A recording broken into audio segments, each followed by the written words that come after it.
Before we get into the latest on the Dallas Cowboys, we still have videos for you multiple times each and every single day right here on the channel. So if you haven't already, hit that sub button, youtube.com/@CowboysTV for more free Dallas Cowboys YouTube videos.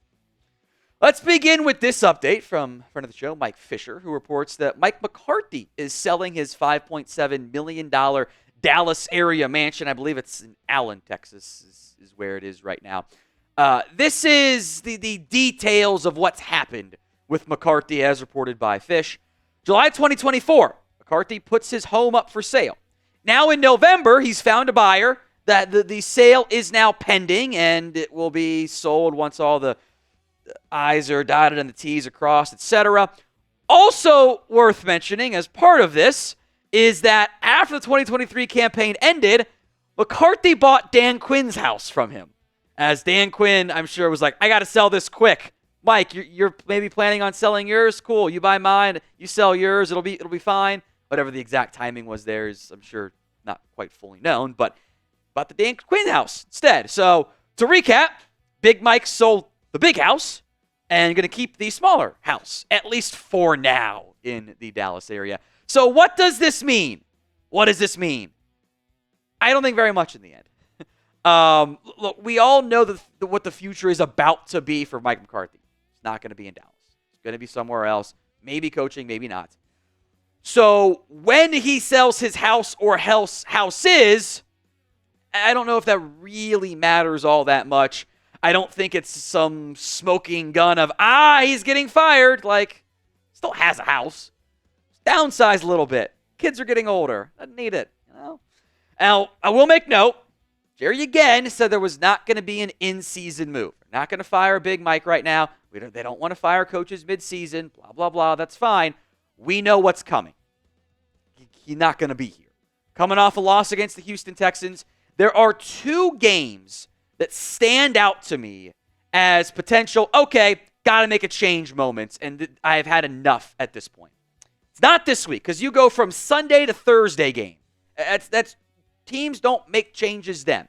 If you lose to Washington and you lose to the Giants on Thanksgiving, that could be a moment. That could be a moment Jerry goes, I can't take it anymore. We've lost, at that point, to be 7 straight games. You lose on prime time. You're going to get flexed out of the Tampa Bay game potentially. That might be the moment. Now, the Bengals in prime time and the Simpsons memes that will be prevalent. I've got a bunch locked up and ready to go, by the way. I'm going to tweet them out all week long. It's a Monday Night Football game. So Monday to a road game Sunday, probably not the best timing. If you lose to Carolina, the trend has been this year, somebody gets fired or someone loses their job. The Panthers firing god will demand a sacrifice. And it would probably be Mike McCarthy because you don't play till a full week. And then, beyond that, you're through week 15. It's week 16, week 17. You can do it if you want, but you kind of maybe don't have any benefits left there. Or at least realistic benefits from Jerry's perspective beyond appeasing the masses, which at some point he has to do. So will the Cowboys fire Mike McCarthy mid-season? Y for yes, N for no. Let me know at the pinned comment of today's video. The ad comes here on YouTube. Let's go to Bill Belichick. Adam Schefter chiming in with the latest on Belichick and the Cowboys is, look, we know those rumors ain't going to stop, and they're not going to stop anytime soon. Here's what Schefter said on the Belichick latest. Lots of speculation swirling around what the Cowboys will do. People have even thought about Bill Belichick having been spotted in Dallas last week. Now, some people stopped the quote there. I don't really know why, because the rest of it is highly impactful. It can be confirmed Bill was in Dallas last week, but it wasn't to meet with the Cowboys. It was for a previously scheduled speaking engagement. Still, that doesn't stop the idea around the NFL, across the league, who continue to believe that Bill Belichick will be one of the top considerations for Jerry Jones after this season. This is the new version of the Sean Payton rumors. That's what this is. This is, Sean Payton, Bill Belichick, big name coach. Jerry wants to make a splash, blah, blah, blah. It's not a surprise that this keeps getting floated out there. I don't think it surprises anybody. It's expected to an extent. But I want you to be honest here. What is the % chance that the Dallas Cowboys end up hiring Bill Belichick? Is it a low number? Is it a higher number? Let me know in the comments section of today's show.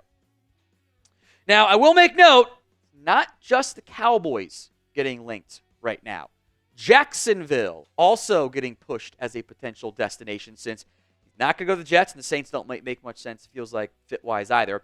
Both Mike Florio and Diana Rossini pushing the Jags as a possible destination for Bill Belichick. What's funny here is both teams will move on from their coaches. I'm a little surprised the Jags didn't fire Doug Peterson during the bye week, at least not yet. But they will move on from those guys who just haven't done it yet. Bill Belichick can be interviewed earlier than most. He is out of a job. You can start that interview process, if you so choose, earlier. Now, you have to have other interviews happen, so you're not really getting any jump on the job necessarily. It's, you're just kind of, maybe you're getting an extra day, or you're allowing the backroom dealings to materialize, but you should do a real coaching search no matter what. You should not interview 5 people and call it a day or a week, whatever. You should do a real coaching search. Otherwise, you're going to potentially miss out on a really, really good candidate. Today's show is made possible by Prize Picks. It is the best place to get real money sports action. With over 10 million members and billions of dollars in awarded winnings, Prize Picks has made daily fantasy sports accessible to all. You just pick more or less on at least 2 players for a shot to win up to 100 times your cash. Run your game all season long on Prize Picks. It is they are, I should say, the inventors of the flex play. So if you get one wrong, still come out on top. Now, that requires at least 3 picks. So this one is an all or nothing. It's the power play on Prize Picks.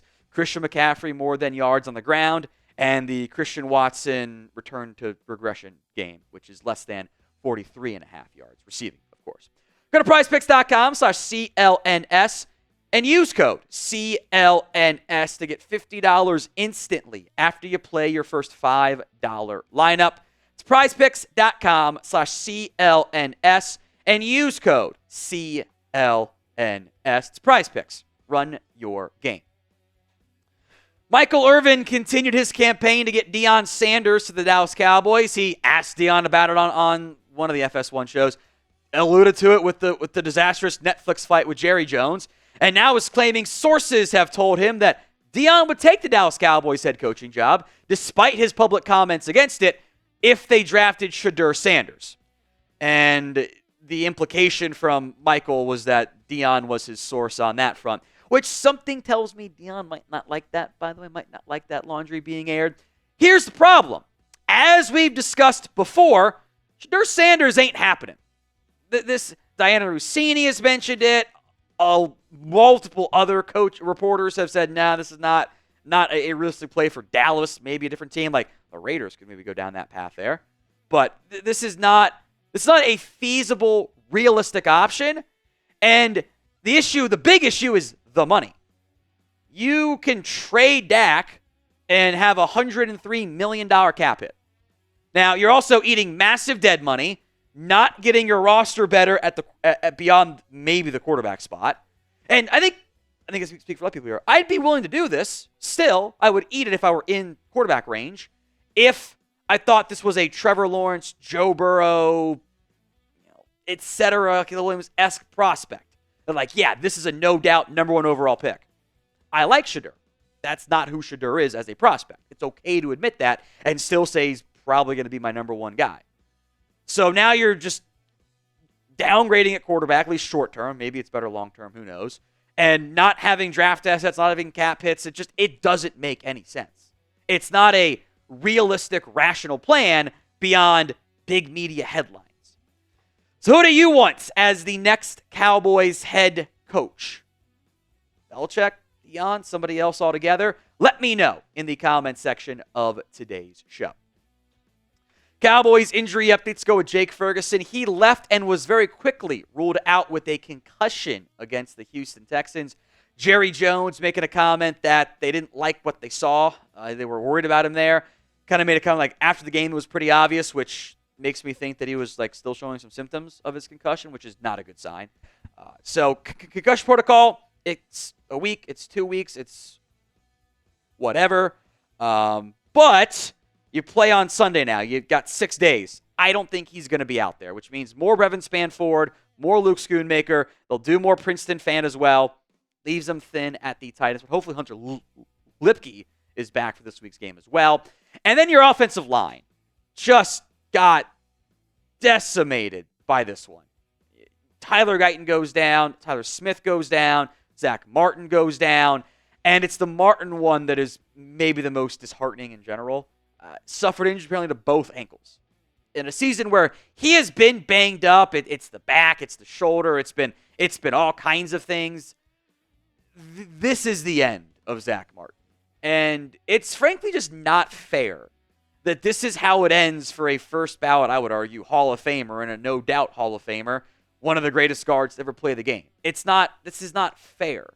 It's another player in a very long list in the past 25-ish years under Jerry Jones that they didn't win the way you were supposed to win with that caliber of player. There's a long list of Hall of Famers, a long list of Ring of Honor guys that it just wasn't enough. I don't know if we'll see Zach Martin play again this year. I don't want him to go out that way, but the body is beginning to fail, and it's showing on the field too. So will Zach Martin play again this year? 1 for yes, 0 for no. More offensive line issues here. I merged injuries and issues into one word somehow. Tyler Smith had his ankle injured last night. His status very much TBD. We'll figure out what happened there. Tyler Guyton also apparently re-injured his shoulder on the, I'm just going to call it comical, dual fumble scoop and score, which is doubly frustrating for Guyton because first off, you allow the sack. Can't have it. You also recover the ball and just go down. Don't play hero ball. Appreciate help in the tank. Don't try to scoop and score and get first downs or something. Just go down. It happens. Then you compound the fumble. What's triply frustrating is Guyton was actually playing very well in that game. In fact, the last several games, I've seen better play out of Tyler Guyton. He is not getting beat as much in pass protection. He's not lunging as much and headbutting guys. The run blocking's been better. The flags have gone down. He looks like a better player right now. But he's got to be out there and getting those reps he needs. And if the shoulder's an issue again, I don't think your offensive line coach and head coach like playing two first-year players, by the way. I don't think that they're a fan of that. So they're benching them when they get the chance to sometimes. That's unfortunate. I've seen better growth. I want them to keep playing. So hopefully, keep seeing more of that as the year goes along. That's the whole point of a young guy. Not going to be great week 1, week 4, but can go a little bit further along and continue to get better.